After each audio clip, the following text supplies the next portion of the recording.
Before the Fellowship was the greatest story you've never heard. I'm Cameron. I'm Dan. And I'm Greg. Join us as we read and react to the Silmarillion by J.R.R. Tolkien. Last time we read about the creation of the mighty mountains of the Pelori and the two trees that give light to Arda, and heard about the future of the creation of the Silmarils by the Noldor. Today we finish Chapter 1 of Quenta Silmarillion. Manwë has no thought for his own honor, and is not jealous of his power, but rules all to peace. The Vanyar he loved best of all the elves, and of him they received song and poetry. For poetry is the delight of Manwë, and the song of words is his music. His raiment is blue, and blue is the fire of his eyes, and his scepter is of sapphire, which the Noldor wrought for him. And he was appointed to be the vice-regent of Ilúvatar, king of the world of Valar and elves and men, and the chief defense against the evil of Melkor. With Manwë dwelt Varda, the most beautiful, she who in the Sindarin tongue is named Elbereth, queen of the Valar, maker of the stars. And with them were a great host of spirits in blessedness. But Ulmo was alone, and he abode not in Valinor, nor ever came thither, unless there were great need for a council. He dwelt from the beginning of Arda in the outer ocean, and still he dwells there. Thence he governs the flowing of all waters, and the ebbing, the courses of all rivers, and the replenishment of springs, the distilling of all dews and rain in every land beneath the sky. In the deep places he gives thought to music great and terrible, and the echo of that music runs through all the veins of the world in sorrow and in joy. For if joyful is the fountain that rises in the sun, its springs are in the wells of sorrow unfathomed at the foundations of the earth. The Teleri learned much of Ulmo, and for this reason their music has both sadness and enchantment. Salmar came with him to Arda, he who made the horns of Ulmo, that none may ever forget who once has heard them. And Ose and Uinen also, to whom he gave the government of the waves and the movements of the inner seas, and many other spirits beside. And thus it was by the power of Ulmo that even under the darkness of Melkor, life coursed still through many secret lodes, and the earth did not die. And to all who were lost in that darkness or wandered far from the light of the Valar, the ear of Ulmo was ever open. Nor has he ever forsaken Middle-earth. And whatsoever may since have befallen of ruin or of change, he has not ceased to take thought for it, and will not until the end of days. And in that time of dark, Yavanna also was unwilling utterly to forsake the outer lands. For all things that grow are dear to her, and she mourned for the works that she had begun in Middle-earth, but Melkor had marred. Therefore, leaving the house of Aule and the flowering meads of Valinor, she would come at times and heal the hurts of Melkor. And returning, she would ever urge the Valar to that war with his evil dominion that they must surely wage ere the coming of the firstborn. And Orome, tamer of beasts, would ride too at whiles in the darkness of the unlit forests. As a mighty hunter he came with spear and bow, pursuing to the death the monsters and fell creatures of the kingdom of Melkor. And his white horse, Nahar, shone like silver in the shadows. Then the sleeping earth trembled at the beat of his golden hooves, and in the twilight of the world, Orome would sound the Valaroma, his great horn, upon the plains of Arda, whereat the mountains echoed, and the shadows of evil fled away.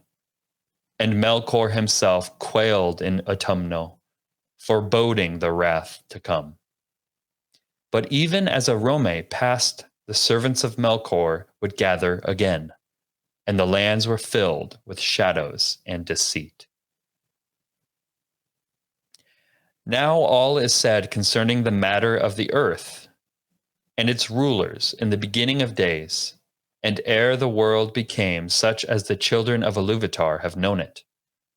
For elves and men are the children of Iluvatar. And since they understood not fully that theme by which the children entered into the music, none of the Ainur dared to add anything to their fashion. For which reason the Valar are to these kindreds rather their elders and their chieftains than their masters. And if ever in their dealings with elves and men the Ainur have endeavored to force them when they would not be guided, seldom has this turned to good, howsoever good the intent. The dealings of the Ainur have indeed been mostly with the elves, for Ilúvatar made them more like in nature to the Ainur, though less in might and stature, whereas to men he gave strange gifts.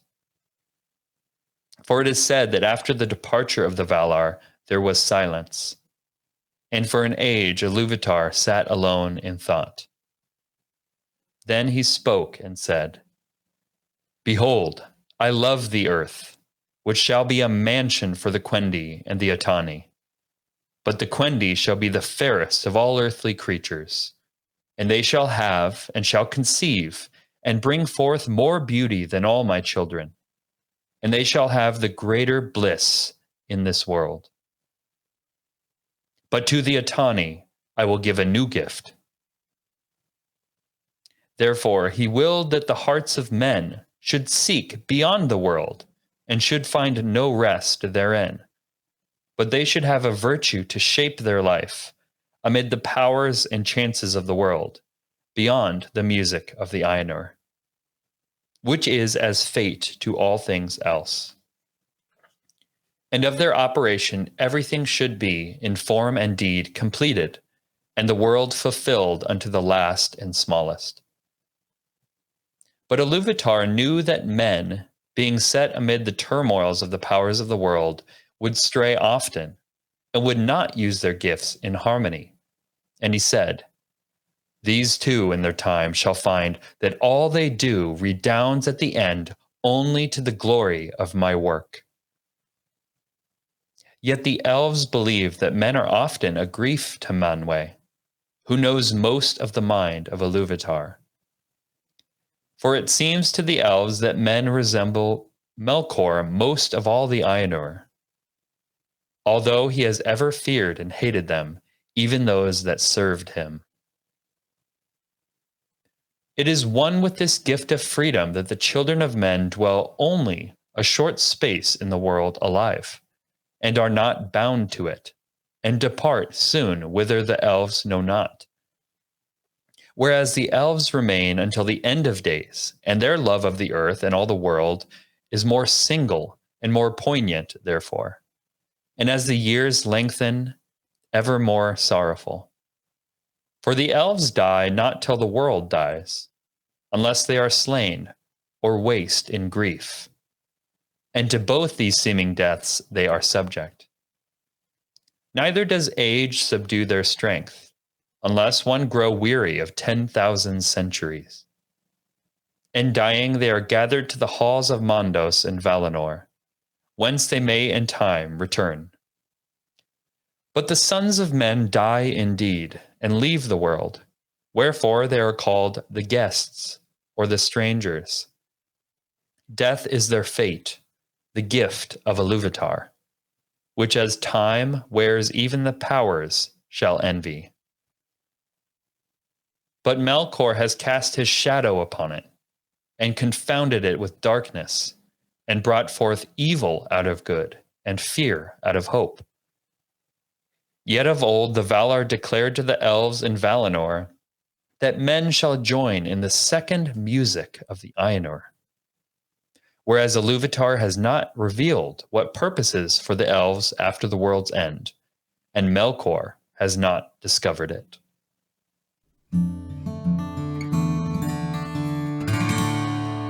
Wow, it was like every sentence was like powerful. Yeah. We could have read just a paragraph at a time. It was so rich. Yeah. What stuck out to you guys? In general, just overall, just the introduction of man to the story in a pretty powerful way. I don't want to miss anything from before the very beginning of this section. It's more about some of the Valar and how they operate in the world. Because you don't want to overlook Ulmo, right? That's your guy. That's my guy. Let's talk about Ulmo. He was alone. He's so sad. Well, I love the idea of he gives thought to music, great and terrible. The echo of the music runs in all the veins of the world, and it's like a joy. The joy of the music creates this fountain that rises in the sun, but these springs that are welling up are only welling up because of a deep, like meaningful sorrow. That was just so beautiful. Wells of sorrow unfathomed at the foundations of the earth. And then it mentions the Teleri, who are, we mentioned, some of the other factions of the elves. So the Teleri would be another faction of the elves, and they've learned much of Ulmo. So their music is both sad and enchanted. That's interesting to me. Yeah, one thing about Ulmo that I really thought was fascinating from this was, and maybe I'm slightly misunderstanding this, so flesh this out for me if I am, but it seems that he preserved some of the life when Melkor went on his rampage throughout Arda, because he has dominion over the sea, so Melkor spilled this fire out onto the earth, but things that could hide away in the depths of the ocean survived this like terrible time. And it kind of reminded me of if you've ever read a description of extinction events, like the Cretaceous extinction event that killed the dinosaurs. It was just like a terrible place to be on Earth at that time. It was like the asteroid that hit this part of the Yucatan Peninsula that happened to be full of sulfur. And so like clouds of sulfur just covered the earth, and pretty much all plants died. And so anything that ate plants died. And only things that could burrow in the earth or like escape into under the water survived. Like I think something like 60 or 70% of all species on Earth went extinct from that event. And so thinking of that and what it says here, that by the power of Ulmo, life coursed still, even under the darkness of Melkor. It just kind of paints this like even larger picture of the destruction that he wrought on the world. Mm-hmm. Like it was akin to an extinction event. I picture the Mount Doom and that kingdom in Lord of the Rings. Ashes, sulfur, fire, nothing grows there. Yeah. And then outside that land, you have marshes. So it's a little bit more maybe not teeming with life, but you have some plant life there. And then wherever water goes, like then you have the possibility for life. Mm-hmm. It seems like you have, fish and plants, and you have a little ecosystem there. So yeah, Ulmo kind of stretches his influence and his blessings beyond just this kingdom that the Valar are in. And he continues to care for. My voice is something funny. I'm not crying. That's just I didn't mean to make that noise. But yeah, he continues to care for Middle Earth, which that's what I love him for. Yeah. I mean, it's also interesting just that Ulmo, because Aule is the under the earth kind of lord, right? Yeah, he's like the craftsman. Well, yeah, but he like crafts the mountains and. Yeah, but he's lord of all that is underneath, like, which is just interesting because he's not the one that like like life like course still.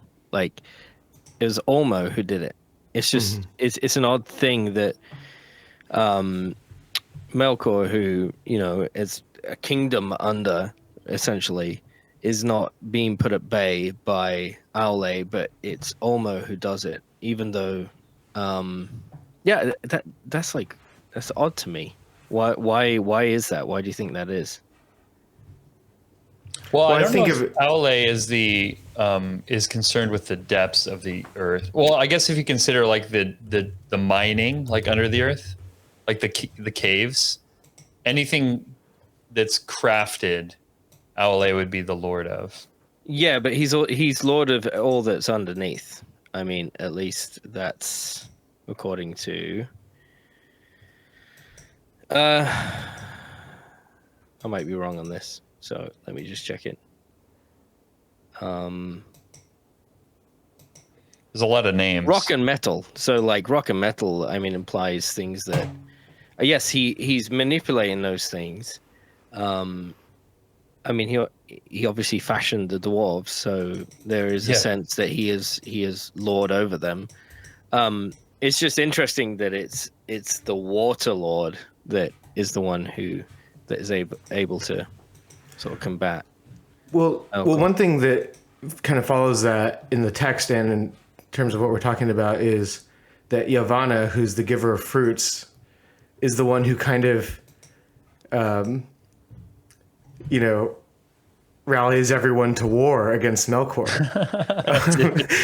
which is like kind of a surprising image. I must have read this before, but I was like shocked to read that again, that she's the one who urges them ever to war with his evil dominion because of her love for the earth. She wants to defend the earth, and she hasn't forsaken it, just as none of them have really, but it seems that Ulmo and Yavanna have a particular place in the world that they want. Do you think that Aule would be more concerned with building this kingdom that can kind of, not hoard isn't the right word, but like protect the beauty and the goodness? Like he builds these mountains around the Valar so they can bring in the light and the beauty.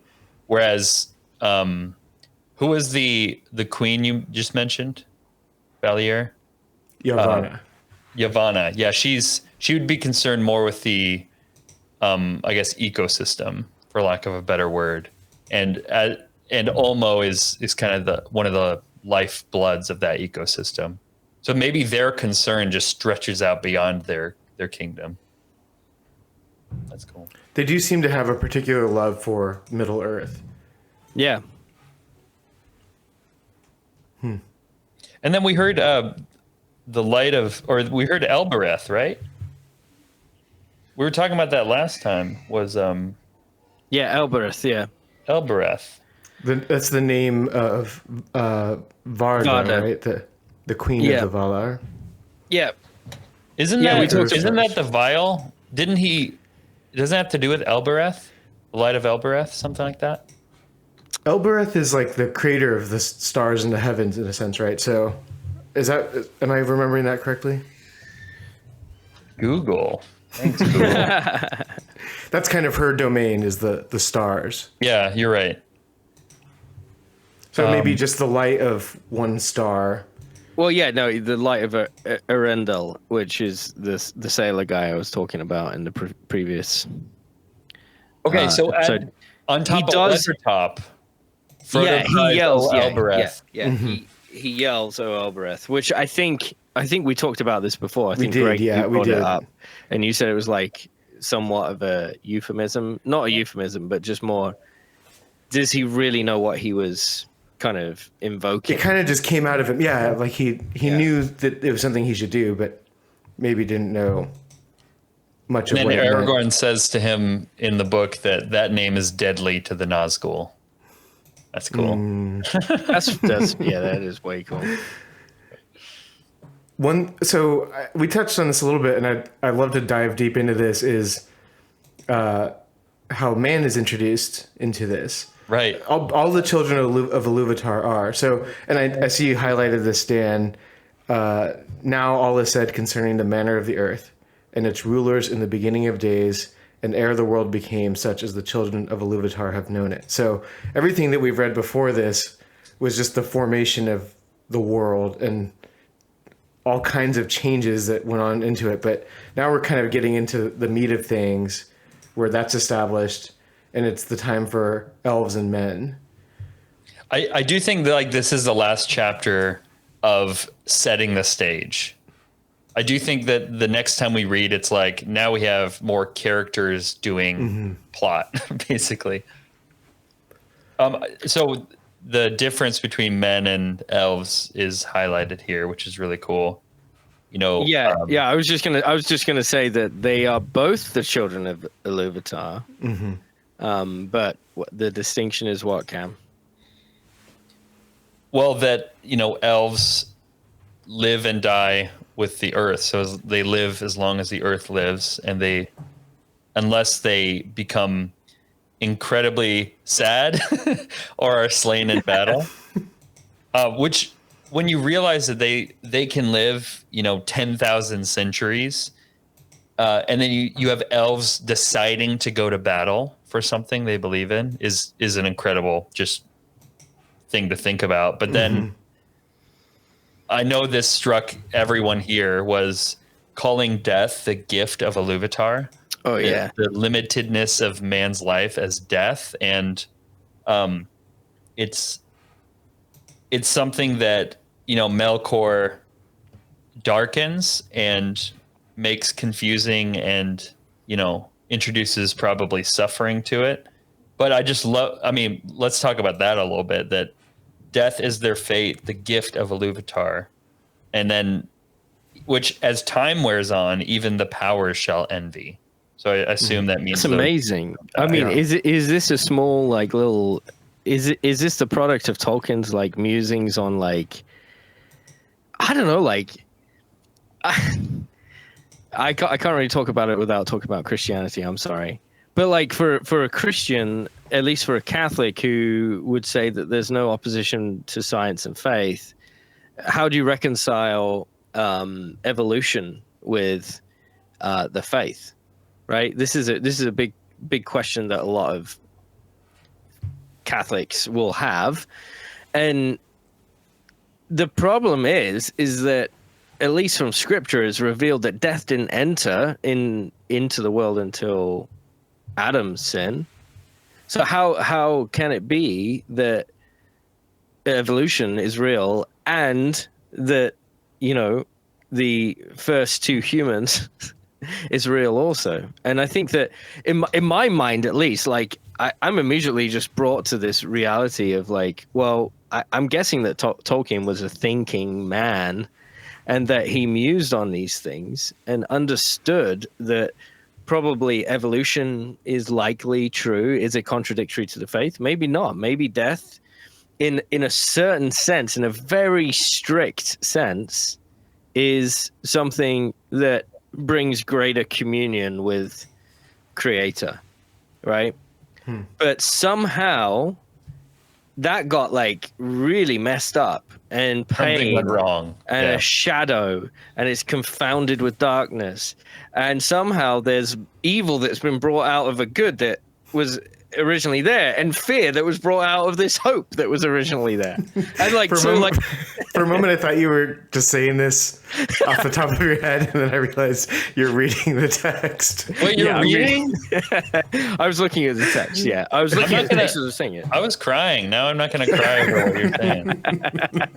No, but please continue. I didn't mean to derail that. That was beautiful. No, all I'm trying to say is that, like, that's just I got I'm just imagining what like that beer at, you know, the Bird and Baby must have been like with Tolkien and C.S. Lewis, like on a cold winter's night when there was nothing better to do than just like ponder these things and just talk about it. And then that like bleeds into their literature, because both of their literature like contains these beautiful like musings that come out in poetry and prose and allegory, like much to Tolkien's chagrin, like Lewis would do that. But yeah, I don't know. I just like to think that that's what was going on in Tolkien's mind. What did it make you guys think of? where to start exactly? May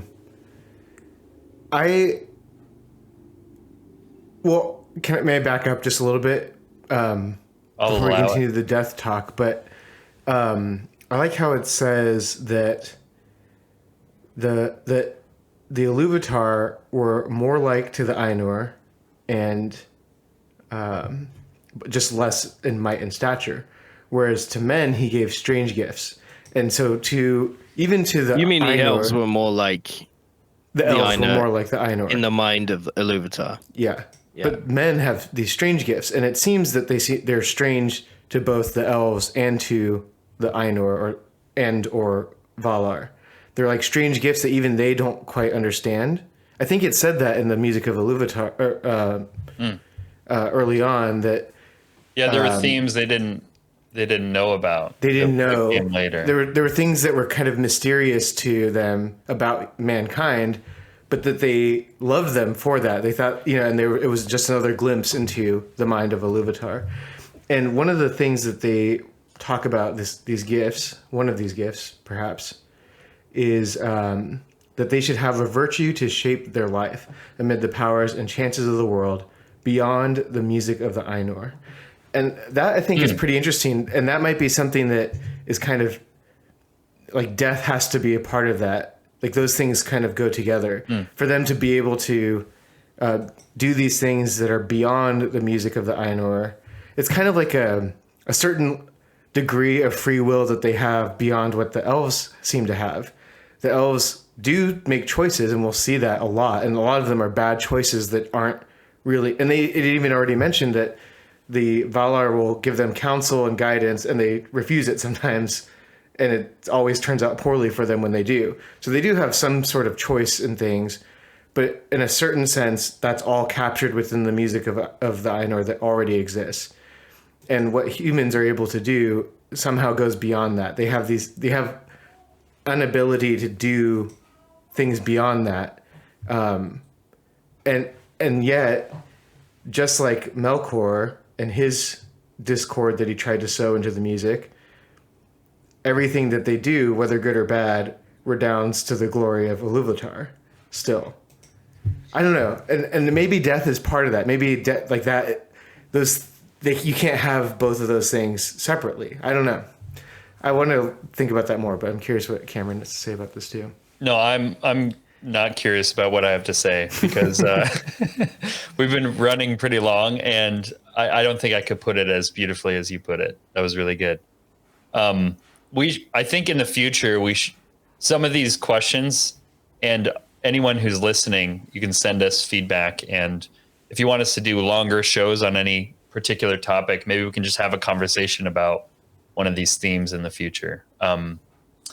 So if you like what you hear, stick around with us, join us next week. But please go ahead and rate us 3 Silmarils out of 3. That's 100%, 5 stars, whatever rating system you're using. 2 thumbs up. Follow us everywhere at Before the Fellowship, and send any comments or questions to beforethefellowship@gmail.com. Join us next week as we read the greatest story you've never heard, The Silmarillion by J.R.R. Tolkien.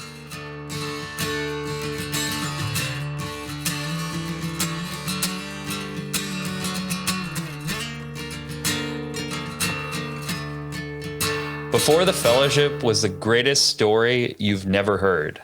I'm Cameron. And I'm Dan. And I'm Greg.